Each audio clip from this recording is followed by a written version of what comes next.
ආයුබෝවන් මගේ පුංචි දුවේ පුතේ.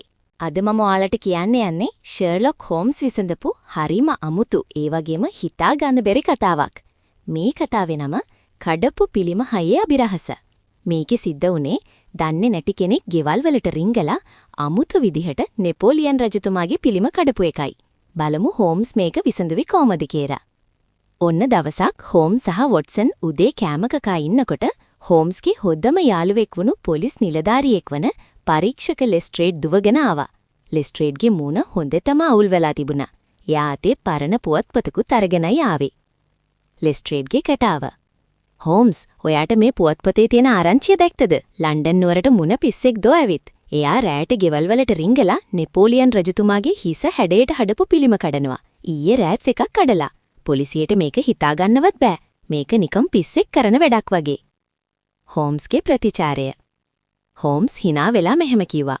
නෑ ලෙස්ට්‍රේඩ්, මේ ලෝකේ හේතුවක් නැතුව කිසිම දෙයක් වෙන්නේ නෑ. කෙනෙක් පිස්සෙක් වගේ වැඩ කරනවා නම් ඒක පිටිපස්සේ වෙනත් හේතුවක් තියෙන්න ඕන. අපි දැම්ම මේ සිද්ධිය වුණ දැනට යමු. කතාව දිගටම. ඉතින් හෝම්ස් සහ වොට්සන් ලෙස්ට්‍රේඩ් එක්ක මේ පිළිම කඩපු ගෙවල් වලට ගියා. මුලින්ම කඩලා තිබුණේ එංගලන්තේ ඉතාලි ජාතිකයෙක්ට අයිති කඩයක තිබුණු පිළිමයක්.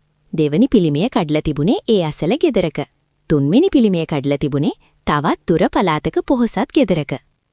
හෝම්ස් මේ හැම තැනකටම ගිහින් විශාලන කාචයෙන් හොඳට පරීක්ෂා කළා.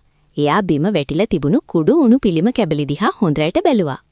හෝම්ස් දැක්කා හැම පිළිමයක්ම අමුතු විදියට හරිව ආසාවකින් පොළවේ ගහලා කඩලා තියෙනවා. වෙන කිසිම දෙයක් හොරකම් කරලා තිබුණේ නැහැ. හොරාට ඕන වෙලා තිබුණේ පිළිම ටික විතරයි.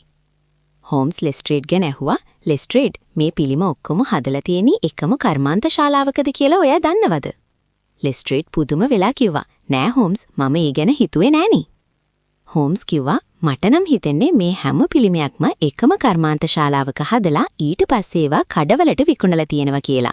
අපිට මේ පිළිම හදපු කර්මාන්ත ශාලාව හොයාගන්න ඕන. හෝම්ස් සහ වොට්සන් ඒ පිළිම හදපු කර්මාන්ත ශාලාව හොයාගෙන ගියා. එතන වැඩ කරන අයගෙන් හෝම්ස් විස්තර ඇහුවා. එතකොට යාලා කිව්වා, මහත්තයෝ, අපේ කර්මාන්ත ශාලාවේ හැදුවා නෙපෝලියන් රජතුමාගේ පිළිම 6ක්. හැම පිළිමයක්ම එක වගේ. ඒවා කඩවලට විකුණුවා. හැබැයි මීට ටික කලකට කලින් අපේ කර්මාන්ත ශාලාවෙන් හරිම වටිනා කළු මුතු වැටයක් නැති වුණා. ඒක හොයාගන්න බැරි වුණා. මේ කතාව ඇහුනම හෝම්ස්ගේ මූණ සතුටින් පිරුණා. හා, එහෙනම් මේක තමයි රහස, හෝම්ස් හිතුවා. හෝම්ස් වොට්සන්ට මෙහිම කිව්වා. වොට්සන්, දැන් මට තේරුණා අර කළු මුතු වැටේ හොරකම් කරපු කෙනා පොලිසියට අහුවෙයි තියලා බයට ඒක පිළිමයක් ඇතුළට දාලා හංගලා තියෙනවා. හැබැයි එයාට තේරෙන්නේ නැති වෙන්න පුළුවන් එයා මුතු වැටේ දැම්මේ මොන පිළිමය ඇතුළටද කියලා. ඒකයි එයා පිළිම කඩ යන්නේ. හෝම්ස් හැම තැනින්ම විස්තර හොයාගත්තා. කඩතු පිළිම 3න් මුතු වැටේ හම්බ වෙලා තිබුණේ නැහැ. ඒ කියන්නේ ඉතුරු පිළිම 3න් එකක ඒ මුතු වැටේ තියෙන්න ඕන. හෝම්ස් ඉක්මනටම ඉතුරු පිළිම 3 අයිතිකාරයෝ කවුද කියලා හොයාගත්තා. එතනින් අන්තිම පිළිමය තිබුණේ ලන්ඩන් නුවර දුර පළාතක පොඩි ගෙදරක. හෝම්ස් හිතුවා හොරා මේ පිළිමයත් හොයාගෙන අනිවාර්යෙන්ම එතනද එයි කියලා. ඉතින් හෝම්ස් සහ වොට්සන් ලෙස්ට්‍රේඩ් එක්ක අන්තිම පිළිමය තිබුණු ගෙදරට ගියා.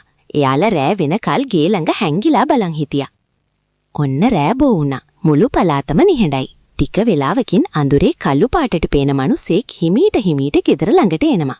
එයා වටපිට බලලා ගෙදරට රිංගුවා. එයා කෙලින්ම ගියේ පිළිමය තිබුණු කාමරේට. අර මිනිසයා පිළිමය අතට අරගෙන පොළොවේ ගහලා කඩන්න ලෑස්ති වෙනකොටම හෝම්ස් අල්ලගනින්න ඕකේ කියලා කෑ ගැහුවා. හෝම්ස්, වොට්සන් සහ ලෙස්ට්‍රේඩ් එකපාරටම පැනලා අර මිනිසයාව අල්ලගත්තා. එයා බිම පෙරලිලා කෑ ගැහුවා. බැලින්නම් ඒ කවුද? ඒ තමයි බානි ෆෝල්ඩ් කියන නරක කෙනෙක්. එයා තමයි අර කළු මුතු වැටේ හොරකම් කරලා තිබුණේ. හෝම්ස් බානි ෆෝල්ඩ් අල්ලගෙන කැඩුණු පිළිම කැබලි ටික එකතු කළා. පුදුමයි. ඒ කැඩුණු කැබලි අතරේ දිලිසෙන ලස්සන කළු මුතු වැටේ තිබුණා. හොරාට ඒක හම්බෙන්න කලින් හෝම්ස්ට ඒක හොයාගන්න පුරුවන් වුණා. ලෙස්ට්‍රේඩ් හෝම්ස්ට ගොඩක් ස්තුති කළා. ඉතින් දුවේ පුතේ, මේ කතාවෙන් අපිට ඉගෙන ගන්න පුළුවන් දේ මොකද්ද? හෝම්ස් කොච්චර දක්ෂද බලන්න. හැමෝම මේක පිස්සෙක් කරන වැඩක් කිව්වත් හෝම්ස් ඒක පිටිපස්සේ තිබුණු ඇත්ත රහස හොයාගත්තා.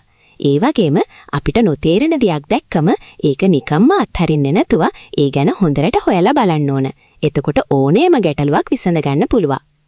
එහෙනම් දුවේ පුතේ, තවත් ලස්සන කතාවකින් අපි ආයේ හමු වෙමු. සුබ දවසක්. දුවේ පුතේ, මගේ YouTube නාලිකාව subscribe කරලා තියාගන්න. Subscribe!